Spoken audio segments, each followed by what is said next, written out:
Assalamualaikum warahmatullahi wabarakatuh. Selamat siang, salam sejahtera bagi kita semuanya. Om Swastiastu, Namo Buddhaya, salam kebajikan. Yang saya hormati Bapak Wakil Presiden, para Menteri, Gubernur BI, Bapak Ibu sekalian, para Gubernur, Bupati, Wali Kota, serta seluruh jajaran Forkompinda.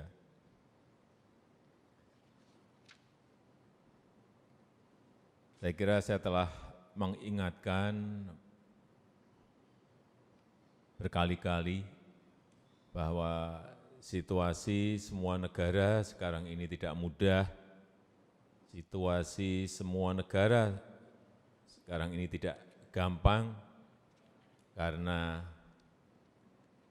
setelah pandemi yang belum pulih, diikuti dengan perang yang menyebabkan krisis energi, krisis pangan, maupun krisis keuangan atau krisis finansial. Sama juga di negara kita, urusan yang berkaitan dengan BBM, ini persis sama yang dialami oleh negara-negara lain. Bahkan di beberapa negara, harga BBM sudah berada di angka ada yang Rp17.000, ada yang Rp30.000, bahkan gas di Eropa sekarang ini sudah naiknya bisa lipat 6 kali, ada yang 7 kali.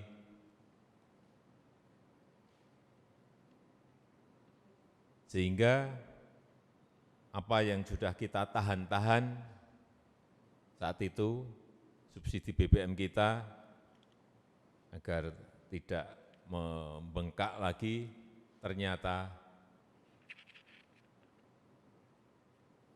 tidak bisa kita lakukan.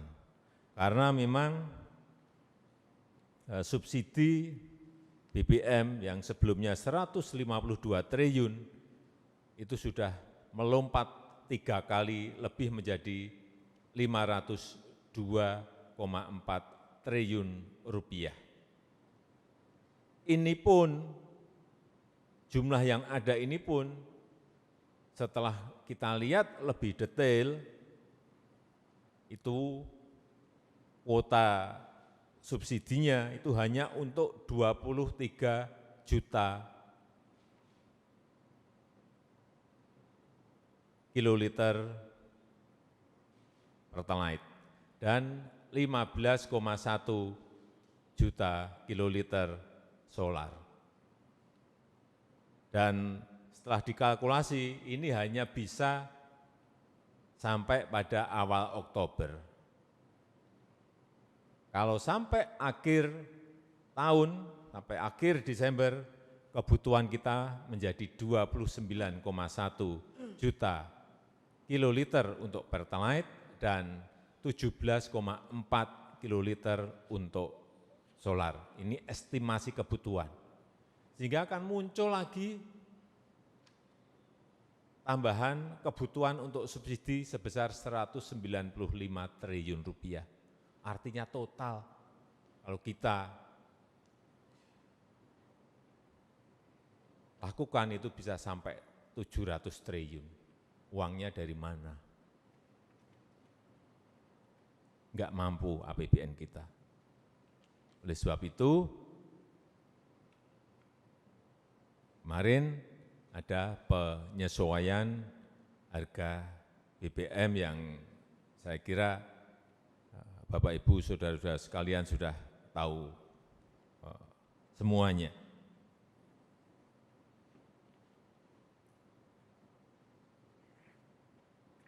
Dan untuk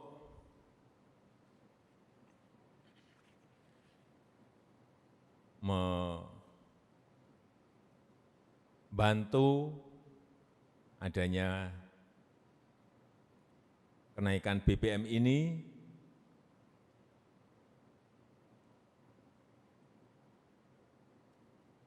saya minta provinsi, kabupaten, dan kota itu juga ikut secara detail bersama-sama dengan pemerintah pusat membantu yang terdampak karena kenaikan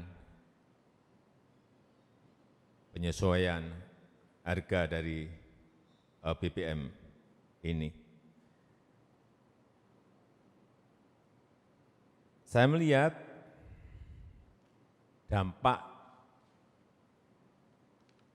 terhadap inflasi ini diperkirakan nanti akan tambah 1,8%. Dan ini yang kita tidak mau. Oleh sebab itu saya minta kepada gubernur, bupati, wali kota agar daerah bersama-sama dengan pusat bekerja bersama-sama seperti saat kita bekerja secara serentak dalam mengatasi COVID. Saya yakin insya Allah ini bisa kita lakukan sehingga inflasi di tahun ini kita harapkan bisa dikendalikan di bawah 5. Dengan catatan, karena ini juga surat edaran Mendagri sudah diberikan, kemudian peraturan Menteri Keuangan juga sudah diberikan kepada Bapak Ibu semuanya, yang di situ disampaikan bahwa 2% dari dana transfer umum, artinya dana alokasi umum DAU, kemudian juga dana bagi hasil DBH, ini 2% bisa digunakan untuk subsidi dalam rangka menyelesaikan akibat dari penyesuaian harga BBM. 2%. Bentuknya bisa bansos.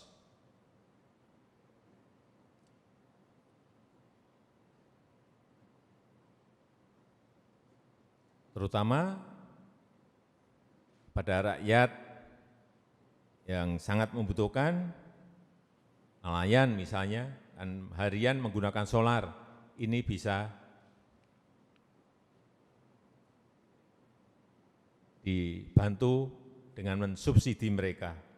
Ojek misalnya, ini juga menggunakan BBM, bisa dibantu dari subsidi ini. Juga UMKM bisa juga dibantu dalam pembelian bahan baku yang naik karena kemarin ada penyesuaian harga BBM. Transportasi umum juga bisa dibantu, kenaikan tarifnya berapa itu yang dibantu. Bukan total dibantu, tapi kenaikan tarif yang terjadi itu bisa dibantu lewat subsidi ini.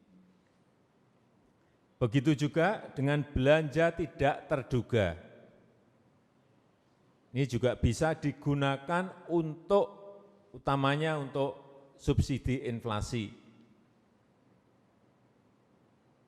Misalnya terjadi kenaikan harga telur, kenaikan dari harga bawang merah, kenaikan dari harga bawang putih misalnya. Belanja tidak terduga ini bisa digunakan untuk membantu biaya transportasinya. Artinya misalnya, yang saya lihat misalnya harga bawang merah naik. Bawang merah berasal yang banyak dari Brebes. Misalnya ini provinsinya Lampung. Brebes Lampung berapa transportasinya? Biaya transportasinya 3 juta. Nah ini yang ditutup biaya transportasi itu, 3 juta ditutup oleh Pemda. Sehingga harga yang terjadi adalah harga petani di Brebes, kemudian sama dengan harga yang ada di pasar. Kalau itu semua daerah melakukan, ini kita akan bisa menahan inflasi agar tidak naik. Begitu juga harga telur misalnya, yang sekarang masih tinggi. Pemda bisa beli pada produsen langsung, peternak ayam petelur. Misalnya pusatnya di Blitar, atau di Purwodadi, atau di Bogor, bisa membeli langsung dari peternak, kemudian dikirim kepada pasar, sehingga harga yang terjual di pasar adalah harga dari peternak. Karena biaya transportasinya ditanggung oleh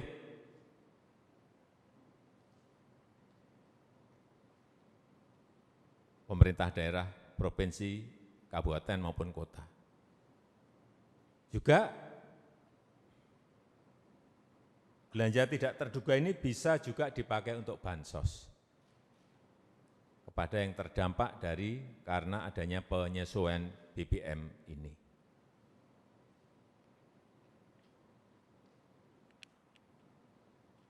Ini pernah saya lakukan pengalaman saat wali kota dengan menutup biaya transportasi tersebut, sehingga saat itu inflasi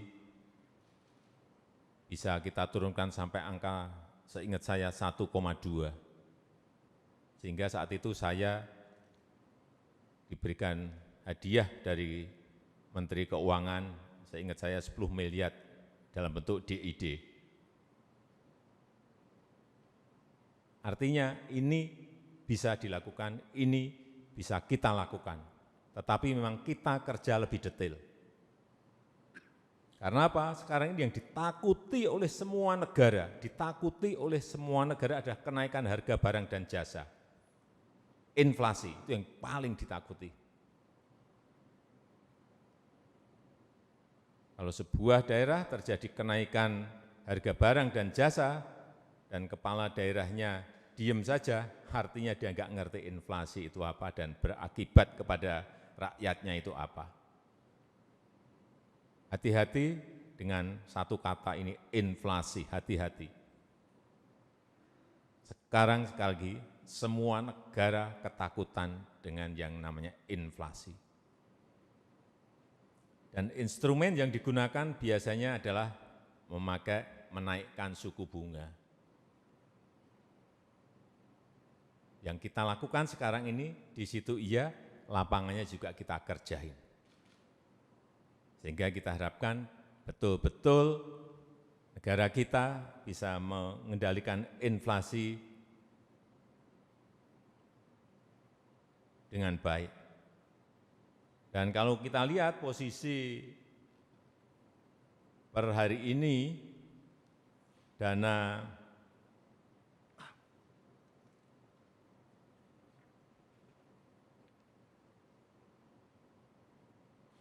% dana transfer umum itu masih kira-kira 2,17 triliun. Kemudian belanja tidak terduga 16,4, baru digunakan 6,5 triliun. Artinya masih ada ruang yang sangat besar untuk menggunakan dana alokasi umum maupun belanja tidak terduga oleh provinsi, kabupaten, maupun kota. Karena posisi APBD saat ini, realisasinya juga masih berada di angka 47%, masih kecil sekali.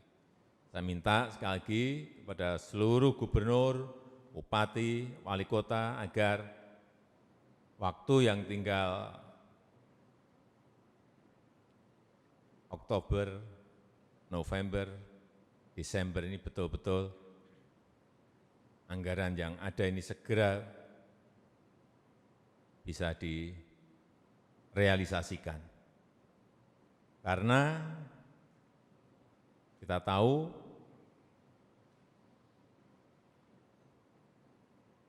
kontribusi APBD terhadap pertumbuhan ekonomi sebuah daerah itu sangat besar. Dan juga supaya kita juga tahu bahwa akibat inflasi tersebut, terutama yang berkaitan dengan harga pangan, ini hati-hati. Kontribusi harga pangan terhadap kemiskinan itu 74%. Begitu harga pangan naik, artinya di sebuah daerah kemiskinannya juga akan terkerek ikut naik. Utamanya itu beras sebagai komponen utama. Jadi hati-hati kalau harga beras di daerah Bapak Ibu sekalian itu naik meskipun hanya 200 atau 500 perak, segera diintervensi, karena itu menyangkut kemiskinan di provinsi, di kabupaten, dan di kota. Bapak Ibu pimpin itu akan langsung bisa naik angka kemiskinannya. Ini kabupaten dan kota yang inflasinya tertinggi, tolong dilihat, dan agar segera dilakukan intervensi di lapangan. Luwuk, Jambi, Kota Baru, Sampit, Tanjung Selor, Jayapura, Sintang, Bungo, Padang, dan juga Sibolga. Dan juga 5 provinsi. Dari 10 provinsi dengan inflasi tertinggi, hati-hati. Saya enggak tahu ini kenapa, tolong dilihat betul, ada di Sumatera, 5 provinsi itu. Yaitu Jambi, Sumbar, Babel, Aceh, dan Kepri.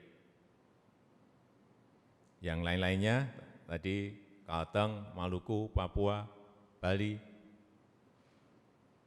Sulteng, NTB, Riau, Kalsel, Lampung, Bengkulu, DIY, Kaltara, Sumsel, Sumut, Jatim, Jateng, Sulsel, Kaltim, ini sekali lagi hati-hati. Karena nanti larinya kalau enggak diintervensi kepada kenaikan kemiskinan.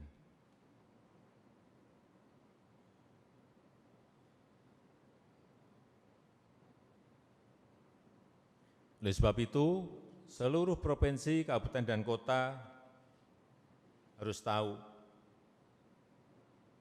pasokan berasnya dari mana. Kalau harus membeli dari luar provinsi, kabupaten, atau kota,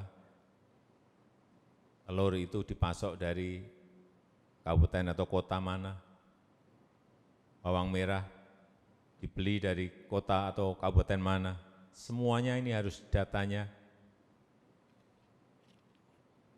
detail. Dan kalau ada yang masih belum tahu mengenai ini, agar minta informasi ke Menteri Perdagangan atau Badan Pangan Nasional. Saya kira informasi ada di situ.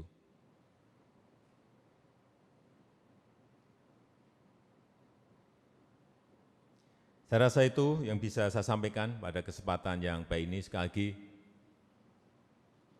kemarin saya kira sudah juga bertemu dengan Jaksa Agung, dengan Kapolri, dengan BPKP,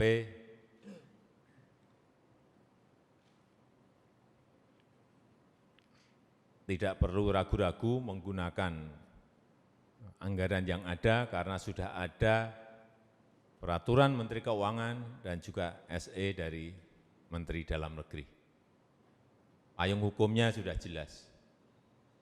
Asal penggunaannya betul-betul digunakan dalam rangka untuk menyelesaikan persoalan karena penyesuaian harga BBM yang minggu yang lalu baru kita sampaikan. Saya rasa itu yang bisa saya sampaikan dalam kesempatan yang baik ini. Selamat bekerja, terima kasih. Wassalamualaikum warahmatullahi wabarakatuh.